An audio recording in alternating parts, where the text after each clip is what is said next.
For some businesses, it's very difficult to identify the villain that you're struggling against. This is if you're using the story brand framework, which I think every business should be using because it's absolutely fantastic to help connect with your audience and help identify what is at the root of the problems that they're experiencing. Because if there's a problem to solve, there's a story to tell. And businesses are in the business of solving problems. And so you have to identify a villain. You have to identify the cause of the problem. Otherwise, there's nothing at stake and your solution doesn't matter. Because if there's no problem to solve, then there's no need for your solution. And so people will just walk away.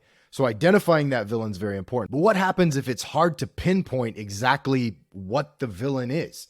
Well, we're going to get into that and analyze some very creative and interesting solutions that actually are over 100 years old that we could utilize today. And I'm going to show you some examples of that. So let's get into it. I'm Steve Reed, and this is Brand or Die.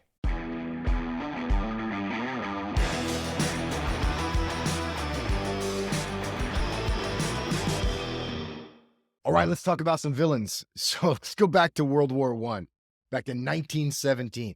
So this is an article from historynet.com. And it says the earliest reference to the aerial mischief makers that would come to be known as gremlins may have been in The Spectator, a British magazine. So back during World War I, there started to be these rumors that were going around about these gremlins that were messing with the planes, that were causing mischief and doing these different things. And this is pretty fun history. And it says just after World War I, the Royal Naval Air Service in 1917 and the newly constituted Royal Air Force in 1918 have detected the existence of a horde of mysterious and malicious spirits whose purpose in life was to bring about as many as possible of the inexplicable mishaps, which in those days as now, trouble an airman's life. And as we go on down the article, it kind of details some of these stories and some of these references. But it says that the myth became woven into the fabric of the military aviation community. And by the end of 1942, every airman in England, American or British, seemed to have his own Gremlins story. And so we've probably heard of the Gremlins movie. This shows up a lot inside of pop culture, especially around that time. Here's an illustration that kind of came from the article showing these they look more like gnomes, whatever, but they're messing with the airplane.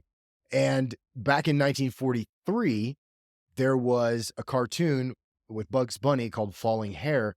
And this is all about the gremlins. And he's reading from a book, and it's noting that they're a constant menace to pilots. They wreck planes with diabolical sabotage. He's reading about these, and then he encounters one of these gremlins. And then they go into this whole escapade of them going back and forth. It's kind of like a Tom and Jerry style, cartoon. And then we have The Twilight Zone in 1963. I think everyone might remember this William Shatner performance where he sees what looks like somebody in a pretty bad Sasquatch costume flying onto the wing, starts messing with the airplane, causing potential problems. And William Shatner goes into straight up William Shatner mode.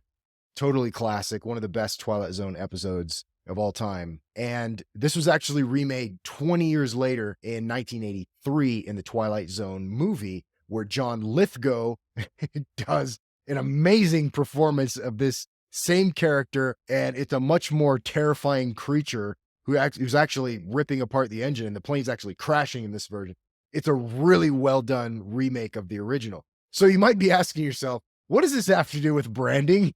Are we just going through it? Why this pertains to branding is very simple. If we go back to the original psychology of why these gremlins were created, is it gave people a way to talk about the experiences they were having, problems they were having in a way that was kind of common, So you have things going wrong on the aircraft. A lot of these aircraft are being produced right in the middle of the war. There's probably not a lot of testing going on. People are trying to figure out why stuff will just break mid-flight. And so it must be the gremlins. There must be some type of malicious force that we can't explain that's causing these problems. But whenever you said gremlins, you kind of look at each other and you're like, okay, yeah, I know what you're talking about. It's those dang gremlins, right? And so what ends up happening though, is this becomes a very clever way to talk about something So you take a problem that everyone's experiencing, it's a real problem, it impacts people's lives, but you create a fictional character that can come to represent the cause of that problem.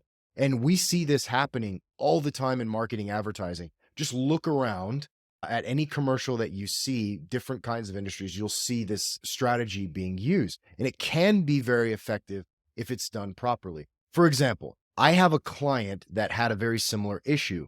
They had a whole bunch of things that were affecting their target audience, their clients, and we were looking for a way to summarize them into one villain that could be the single source to blame for all of their problems. And then their business would be the ones to come in and help them to eradicate that villain.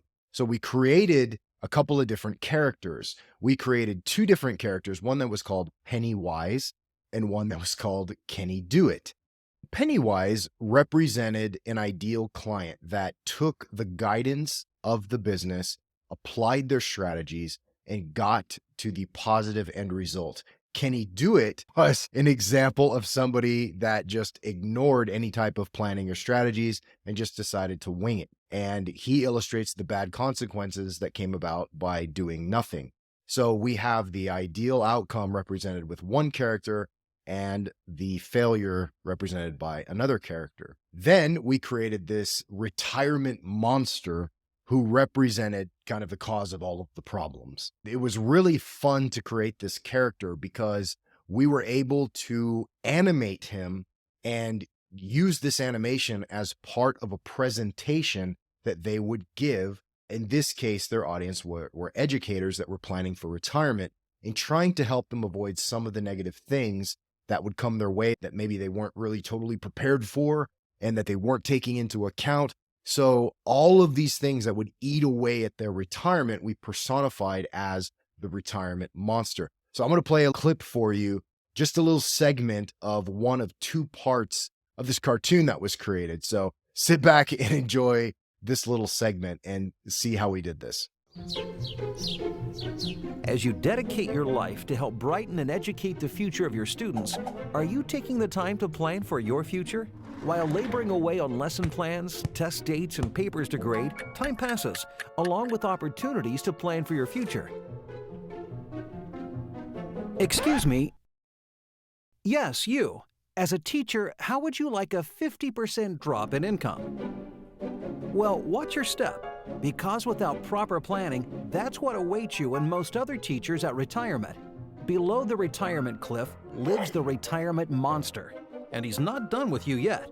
Health insurance and joint survivor benefits can eat up more of your retirement income, which makes keeping up with inflation and the cost of living continually more difficult. And how about taxes? Throughout life, you're taxed on the money you earn, the interest you earn, the things you buy, and the money you inherit. You're even taxed on the taxes you pay. Unless you do something about it, that no good retirement monster will be right by your side today, tomorrow, and all throughout your retirement. The good news is that with a few simple solutions, you can pave the way to a brighter financial future and bridge the retirement cliff. See, teachers are very used to seeing these very boring financial presentations where there's a lot of numbers and there's a lot of charts and graphs and complicated terms.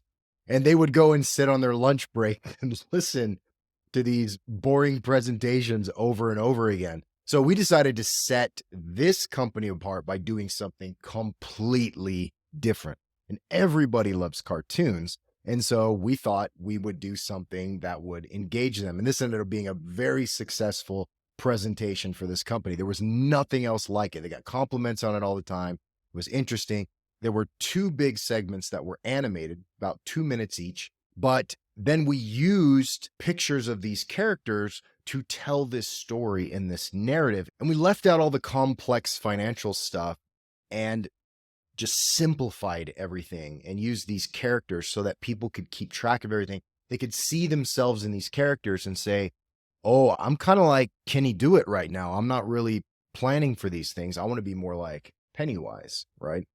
And the thought of this retirement monster just eating away at their savings now and in the future and potentially coming back to bite them in the end was exactly what would happen to them if they didn't take action. And so this was a way for us to really help them see the problem very, very clearly. Although there isn't an actual monster coming to attack them, the results, the effects are very, very real. And so, in order to eliminate those effects, here's the company right there that just simplified everything for you. They're showing that they empathize with you, they understand what you're dealing with, and they have the ability to help prevent that villain from taking advantage of you and putting you in a bad situation. And so, that's how you could use a fictionalized villain in the place of really a very defined singular villain. We have one other company that we're working with right now that does gunshot detection. And the villain there is very simple. It's a guy with a gun, it's an active shooter that comes into a place of business or a school, a hospital, any of these locations and causes chaos. That's the villain. And so their company has these systems that allow gunshot detection to happen so they can notify authorities in like less than 2 seconds. It's pretty amazing technology. But in that case, the villain's very simple and easy to identify. But with other clients of mine, it has been a challenge. Even with my business, what I do with branding, how can you tell a business that what they're doing is under attack because they don't have a brand strategy in place? Well, I came up with zombie brands, right?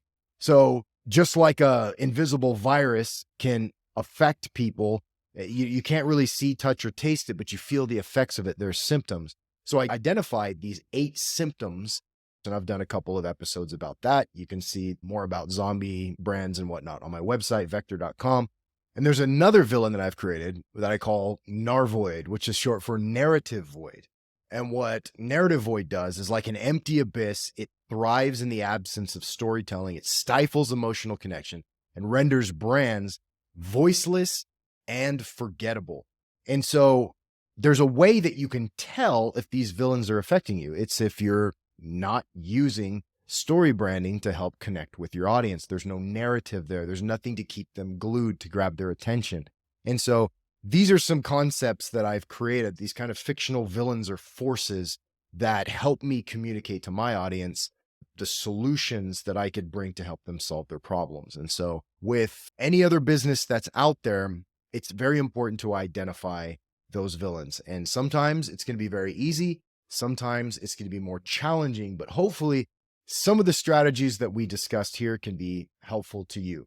And if you need any help implementing these types of things, or you need some creative minds to help you come up with some of your own ways of tackling these issues and helping communicate the problem that you solve better to your audience using these tools, you can always give me a shout at vector.com. There's lots of literature out there, things that you can look up and read that also delve into these things as well. So hopefully you enjoyed that. And that gives you a little bit of guidance in your journey to connect with your audience and grow your business and ultimately make more money and scale from there. I'm Steve Reed. This is Brand or Die. Be sure to like and subscribe if you haven't done that already and you'd like to see more of this kind of content. And feel free to drop any comments down below of anything you thought was interesting or if you have any questions. Hey, I'll see you again on the next episode.